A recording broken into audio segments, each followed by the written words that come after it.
Hello friends, welcome back to my channel Anjali life স্টাইলে তোমাদেরকে অনেক অনেক ভালোবাসা দিয়ে ব্লগটা শুরু করছি।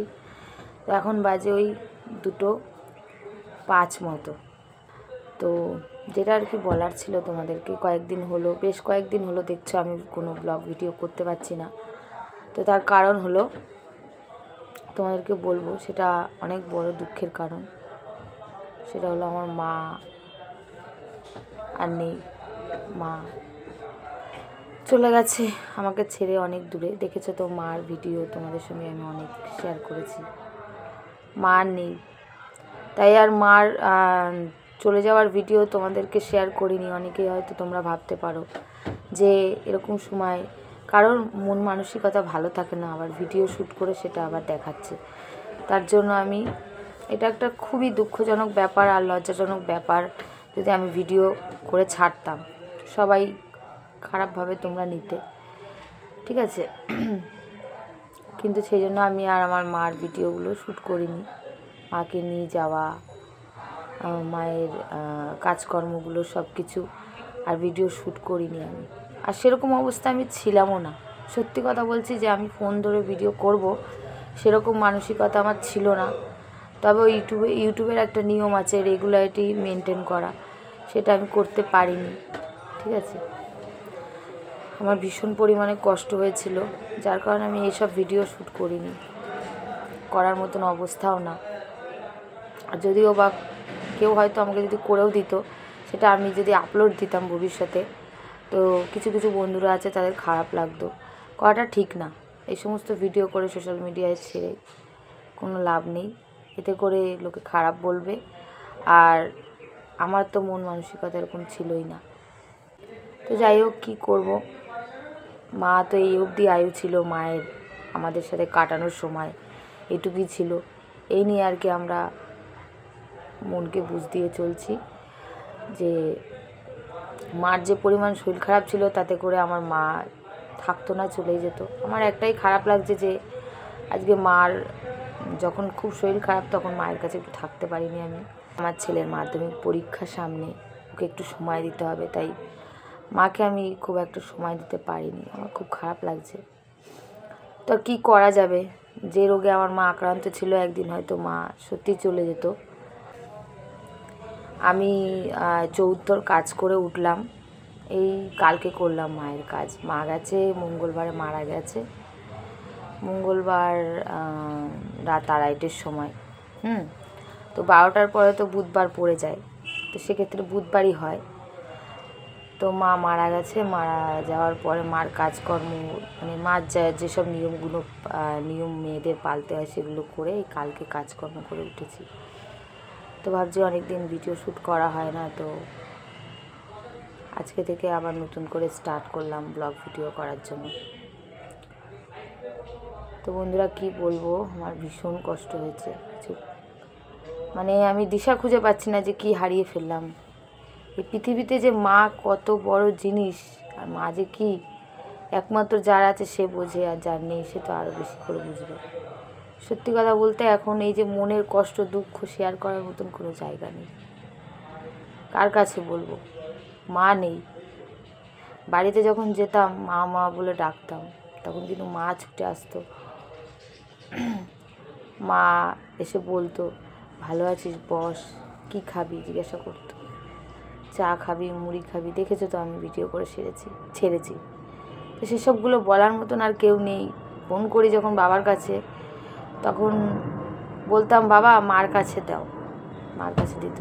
আর এই মা চলে যাওয়ার পরে আজ কয়েকদিন ফোন করি, বাবার সাথে কথা বলি, কিন্তু মাকে আর দিতে বলতে পারছি না, কারণ মা নেই, মা চলে গেছে। যখন এইসব কথাগুলো মনে পড়ে, মার স্মৃতিগুলো মনে পড়ে যে মা নেই, তো ভীষণ কষ্ট হয়। সময় সময় মনে হয় যে মানুষকে কেন পৃথিবীতে পাঠায়, আর কেন যে নিয়ে নেয় ভগবান। সত্যি কিসের জন্য নেয় আর কিসের জন্য পাঠায়, এই মায়া পৃথিবীতে। তো সবাইকে আমাদের চলে যেতে হবে। আজকে মা চলে গেছে, কাল আমি চলে যাব। আমাদের প্রত্যেকেরই এই দেহ ছেড়ে চলে যেতে হবে।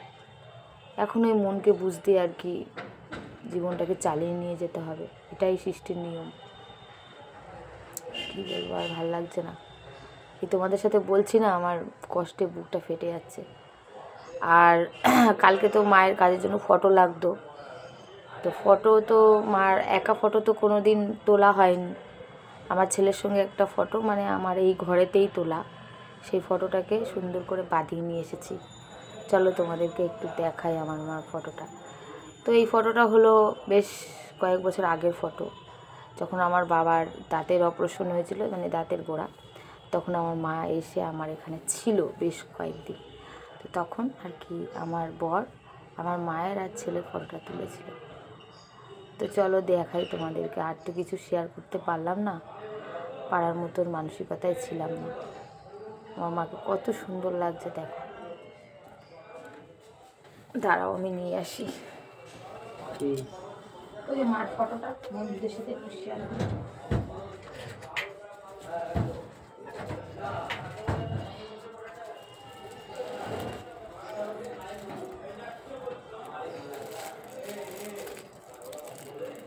এই দেখো,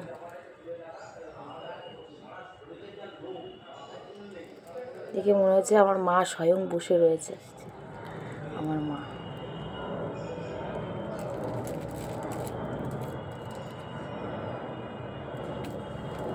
এই ফটোটায় মা ছেলের সাথে বসে একসাথে ফটো ছিল, তো ছেলেটাকে বাদ দিয়ে, মানে আমার ছেলেকে বাদ দিয়ে আর কি মার ফটোটাকে আলাদা করা হয়েছে। খুব সুন্দরভাবে ওর ছেলের বাবা ঠিক করে মানে বাঁধিয়ে নিয়ে এসেছে। আর এটাকে এখন কাঁচ দিয়ে বাঁধাতে হবে, কাঁচ দিয়ে বাঁধালে আরও সুন্দর হবে। আমার ভীষণ খারাপ লাগছে এই ফটোর দিকে তাকালে না, আমার বুকটা ফেটে যাচ্ছে। যে আমার মা যে আসতো, দরজা খুলে দেখতাম মা আসছে, আর আমার যাওয়ার কথা শুনলে মা পথের দিকে তাকিয়ে বসে থাকতো। আজকে আর কেউ বসে থাকবে না, কেউ বসে থাকবে না, কেউ বসেও থাকবে না, কেউ ফোন করে বলবেও না মারে তুই খেয়েছিস, তোর শরীর খারাপ, তুই ওষুধ এনে খা, গোপালকে বল, মানে আমার বর, গোপালকে বল একটু ওষুধ এনে দিতে। আর কেউ বলবে না। সত্যি মা যে কত বড় অবদান, সেটা একমাত্র যারা মা বাবাকে ভালোবাসে তারা তো বোঝেই যে কি। ভীষণ কষ্ট হচ্ছে মার কথা ভেবে। তো কী আর করবো, আমি ভাবলাম তোমাদের সঙ্গে একটু শেয়ার করা যাক, তা না হলে তোমরা জানতে পারবে কী করে যে আমি কদিন ব্লগ দিতে পারছি না। বা আমি একটা ভিডিও আমি ছেড়েছি গঙ্গায় স্নান করতে গিয়ে, মায়ের কাজ আমি গঙ্গায় করেছি, এখানে আমি করতে পারিনি, কারণ এখানে হচ্ছে গিয়ে জায়গা কম, আমি ভাড়া বাড়িতে থাকি, 2-4 জন লোকজনকে বসতে দেবো জায়গা নেই, তারপর জলের কষ্ট, লোকের বাড়ি, তাই আর ঝামেলা নিলাম না। মায়ের কাজ ঝামেলা না, মানে বাড়ির মধ্যে ঝামেলাটা নিলাম না। গঙ্গায় গিয়ে ভালোভাবে নিষ্ঠাভাবে মায়ের কাজ করেছি, খুব খুব শান্তিতে, খুব ভালো। পানিহাটি গঙ্গায়, গঙ্গা তো খারাপ না, গঙ্গায় গিয়ে স্নান করে মায়ের কাজে বসে পড়লাম। আর এখানে লোকের বাড়ি, আজকে নিজের বাড়ি হলে আমি অবশ্যই বাড়িতে করতাম মায়ের কাজটা। আর খাওয়া দাওয়া ব্যবস্থা আমার দাদার সাথেই ফেলেছি, কারণ দাদার তো অনেক লোক, দাদা পারবে না, তাই 2 ভাই বোন দাদার বাড়িতেই ফেলেছি। কি করব, আমার আত্মীয় স্বজন সব কিছুই তো ওইদিকে। আমার মায়ের মামারা, কাকারা, আমার মায়ের বোনেরা সব হচ্ছে এদিকে, আমার মামার বাড়ি। আর আমাদের এই আমি যেখানে আর কি ভাড়া থাকি, এখানে তো খুব একটা বেশি লোকজন না, 2-1 জন হচ্ছে বন্ধুবান্ধব আছে, তারা যাবে কি না জানি না, ছেলের বাবা হয়তো বলবে, এই আর কি। তো কী করবো বলো বন্ধুরা, কিছু করার নেই, এখন মেনে নিতে হবে, সৃষ্টির নিয়ম, জন্ম হবে মৃত্যু হবে, এই আর কি।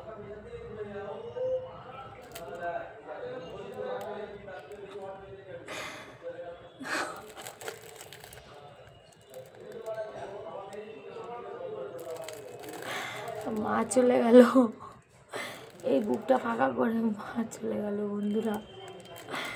আমার মা চলে গেল না ফেরার দেশে। মা গো, তোমাকে ভুলে কি করে থাকবো মা? তোমার স্মৃতিগুলো মনে পড়লে আমার বুকটা ফেটে যায়। তোমাকে ভুলে কি করে থাকবো মা? তোমাকে ভুলে কি করে থাকবো মা? ও মা, আমি ঈশ্বরকে বিশ্বাস করতাম যে মা তোমাকে ভালো করে দেবে, প্রভু যিশু ভালো করে দেবে, আমি বিশ্বাস করতাম। সেদিন মার এতটাই টান উঠেছিল যে টানে আমার মা চলে গেল।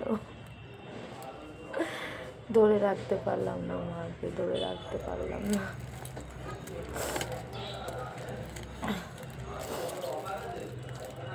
মার মুখের হাসি, মার তাকানো, মার কথা বলা আমি ভুলতে পারছি না বন্ধুরা। কি করে ভুলবো বলো?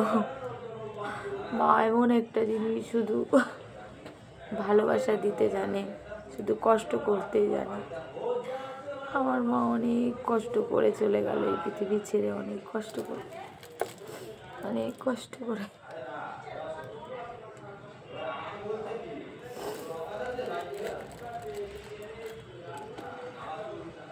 তুমি যেখানেই থাকো ভালো থাকো মা। তুমি যেন এই জন্মে যা সুখ পাওনি, পরের জন্মে সব সুখ পাও, সব আশা তোমার পূর্ণ হয়। তুমি যেন ভালো থাকো মা, সুস্থ থাকো মা, তোমার যেন শরীর ভালো থাকে। এই জন্মে তুমি অনেক কষ্ট পেয়েছো, অনেক কষ্ট, অনেক কষ্ট। আর তোমার কষ্ট থাকবে না মা, তুমি ভালো থাকবা মা, সুস্থ থাকবে। ঈশ্বর, তুমি আমার মাকে হয় তোমার চরণে ঠাঁই দিও, আর যদি কোনোদিন পৃথিবীতে পাঠাও, তবে এমন ঘরে পাঠিও যেই ঘরে মা রাজরানী হয়ে থাকতে পারবে, সব দিক থেকে পরিপূর্ণ হতে পারবে। এটাই আমি ঈশ্বরকে কামনা করি। তো দেখো, এই যে মশারি টানিয়ে নিয়েছি, শোবো এখন। এত মশা, আজ কয়দিন মায়ের চিন্তায় ঘুমাতে পারি না। যখনই ঘুমাই মায়ের স্মৃতিগুলো খালি মনে পড়ে, রাত হলে মনে পড়ে। তো এই কাপড়টাকে ধুয়ে দিয়েছিলাম, কারণ কি এটা পরেই হচ্ছে কি মায়ের কাজ করেছিলাম আমি। তো এটা দিয়েছিল হচ্ছে কি মামা বাড়ি থেকে, তো এটাকে আমি আজকে কেচে দিয়েছিলাম। তো সেটা এখন তুলে এই যে মেলে দিচ্ছি ঘরে, একটু হালকা হালকা ভেজা আছে, ঘরের মধ্যেই শুকিয়ে যাবে, কালকে আর বাইরে দেওয়া লাগবে না। আরও কিছু জামা কাপড় আছে, সেগুলোকে এখন মেলে দেব। দুপুরে একটু ঘুমিয়েছিলাম, কিন্তু হঠাৎ ঘুমিয়ে গেল আর মার কথা মনে পড়ে গেল। মার কথা মনে পড়াতেই চোখে জল চলে আসলো। আর আমার ছেলে বকা দিচ্ছে, মা তুমি কাঁদছো কেন? দিদাকে কি তুমি ফিরে পাবা? দিদা তো চলেই গেছে। তাই বলছি তুই কি বুঝবি, আমি যে মা হারিয়ে গেছি, মা হারিয়ে ফেলেছি, মার জন্য আমি তো কাঁদবো, আমি ছাড়া কে কাঁদবে? সবাই তো দুদিন জল ফেলবে চোখের, কিন্তু সন্তান মেয়েরা তো সারা জীবন ফেলবে। যতদিন মার স্মৃতি মনে থাকবে, যতদিন মাকে মনে পড়বে, ততদিন সে বেঁচে থাকবে, ততদিন মাকে স্মরণ করে যাবে, মায়ের জন্য চোখের জল ফেলবে। তা বলছে তুমি কেঁদো না, কাঁদতে কাঁদতে তো তোমার শরীর খারাপ হয়ে যাবে, যে মরে গেছে তার ভিডিও দেখো না। মায়ের কটা ভিডিও ছিল আমার কাছে, ব্লগিং শ্যুট করার জন্য সেই ভিডিওগুলো রয়েছে আমার কাছে, তুলেছিলাম এই ব্লগ শ্যুট করার ভিডিওগুলো। সেগুলো আমি দেখি আর মন খারাপ করি যে মা কেন চলে গেলে, যাওয়ার সময় একবার আমাকে বলে গেলে না। এসব বলি তো সব মনে পড়ে, কষ্টের কথাগুলো মা আমার সাথে বলে গেছে, তার শরীরের কষ্ট, তার মনের কষ্ট, দুঃখ ওর মনে পড়ে না, খুব কষ্ট লাগে। তাই ছেলে আমাকে বোঝাচ্ছে তুমি এরকম করো না, তার আত্মা শান্তি পাবে না। কী করব, মন তো মানে না। কাজ বাজ করতে সংসারের একদমই ইচ্ছা করছে না, কিচ্ছু করতে ইচ্ছা করছে না, একদম ভালো লাগছে না, তবুও করতে হবে। ওদিকে দাদা আবার ফোন করে বলেছে তুই আয়, হচ্ছে গিয়ে কাঁচা ধোয়া একটু করে দিয়ে যাবি। আবার কালকে আমার যেতে হবে, কালকে একটু কথা আলোচনা করার আছে দাদার সাথে। আমি খাওয়া দাওয়া একসাথে ফেলিয়েছি, তো ওর সাথে আমিও একসাথে। তো তার জন্য আমার মামার জামাইরা, মানে আমার বোনাইরা সব কথাবার্তা বলবে আমার বরের সাথে, তার জন্য আমাদেরকে কালকে যেতে হবে। আর দাদা যেদিন কাজ, ঘাট কাজ, তার আগে সব কাঁচা ধোয়া করে দিয়ে আসতে হবে ওকে। তাছাড়া কে করবে, আমি ছাড়া কেউ নেই, এই হচ্ছে ব্যাপার। মেয়েটা তো অনেক ছোট, আর হচ্ছে কি বাবার তো শরীর মন দুটোই খারাপ মা চলে যাওয়ার পরে, আর দাদা তো গুরুদশা অবস্থায় আছে। তো দেখি কালকে যাব একটু বাড়ি গিয়ে কী করবো, যেই খাটের পরে আমার মা শুয়ে থাকতো সে খাটটার দিকে তাকালেই আমার বুক পেটে যাবে, তাই ভাবছি তাড়াতাড়ি চলে আসিস। হ্যাঁ, আর তোর বাবাকে একটা কল কর, তোর বাবা সে সকালে বেরিয়েছে এখনো আসেনি, ফোন করে দেখ তো। ওই তো যে ফোন দিয়ে ভিডিও করছে সেই ফোন দিয়ে করে। ভিডিও করছি কোথায়, আমি আজকাল ভিডিও করি, অনেক দিন পরে আজকে ব্লগ করছি। তুই তো জানিস দিদা চলে যাওয়ার পরে আমার মন মেজাজ একদম ভালো নেই, কিন্তু রিচ ডাউন হয়ে যাবে বলে চ্যানেলটা, তার জন্য ব্লগটা করছি। ছেলেকে বললাম পড়তে যাওয়ার আগে আমাকে একটু দুধ এনে দিয়ে যাও, দুধ এনে দিয়েছে, আর এই যে চা বসিয়ে দিয়েছি এখানে। ঠান্ডা প্রচুর পরিমাণে পড়েছে, ভীষণ ঠান্ডা পড়েছে, এই ঠান্ডা গরমেই মানুষের শরীর খারাপটা হয়। কয়দিন মলম দিনই দেখ বাবু মুখের অবস্থা, দাগ যেন আরো বেশি বড় হয়ে গেছে।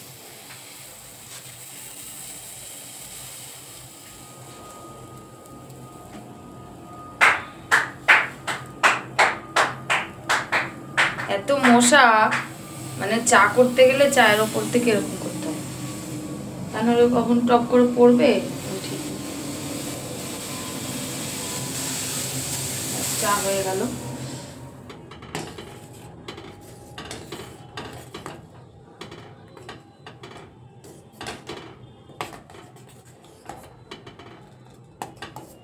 সব সময় মায়ের কথা মনে পড়ছে, একটুও ভালো লাগছে না, কি করে যে ভুলবো মাকে, তাই চিন্তা করছি।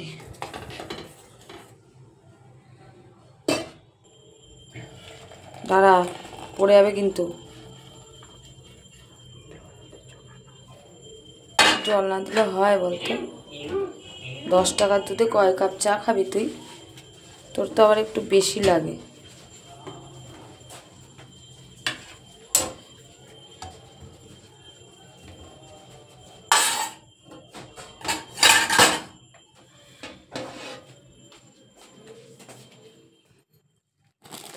বাবা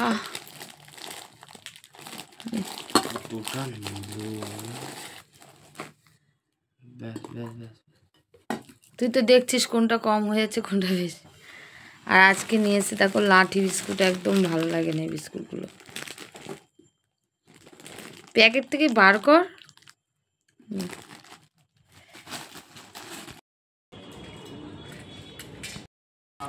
ছেলে পড়তে যাচ্ছে বলে না আমার মনটা খারাপ লাগছে, কারণ কি ঘরে থাকলেই মায়ের কথা চিন্তা হয়। সাইড দেয়, পাশে নোংরা আছে। হ্যাঁ, তা বাইরে চলে আসলাম একটু রাস্তার দিকে, ঘরে থাকলেই মার কথা চিন্তা হচ্ছে। দেখো রকি লেজ নাড়ছে, কেমন করছে, কিরে বুঝে কি করে বুঝতে পারে যে আমরা বাইরে এসেছি। হ্যাঁ যাও, তাতেই চলে আসবি। তো চলে গেল ছেলে পড়তে। আর এই বাড়িটা হচ্ছে তো, তার কারণে রাস্তা দেখো পুরো জল জল, কাজ হচ্ছে। ছেলের বাবা এখন বাড়ি আসলো, এসে যে স্নান করছে, বাইরে প্রচুর ঠান্ডা, আজকে আর পুকুরতে স্নান করে আসেনি।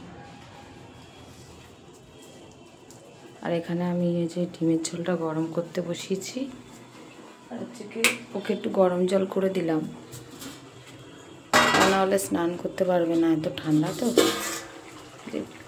ডিমের ঝোলটা গরম করছি এখন।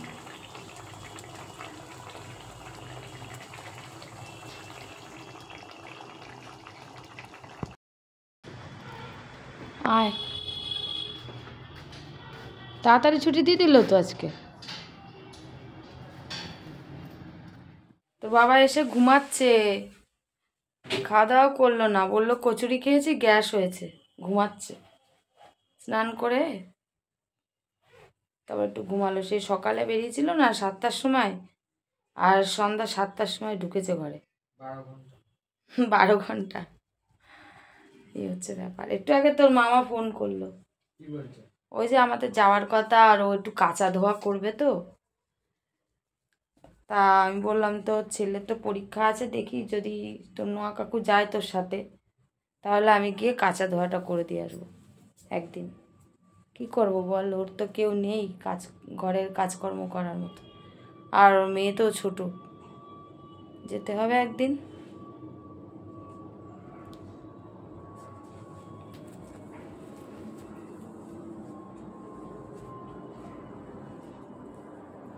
গলায় এই মালাটা ফুটছে, রবিবার দিন মানে কালকে এটাকে খুলে জলে দিতে হবে।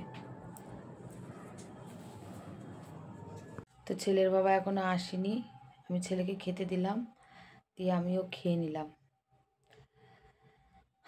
মনে একদম ভালো লাগছে না, খাওয়া দাওয়ার প্রতি কোনো চাহিদা নেই।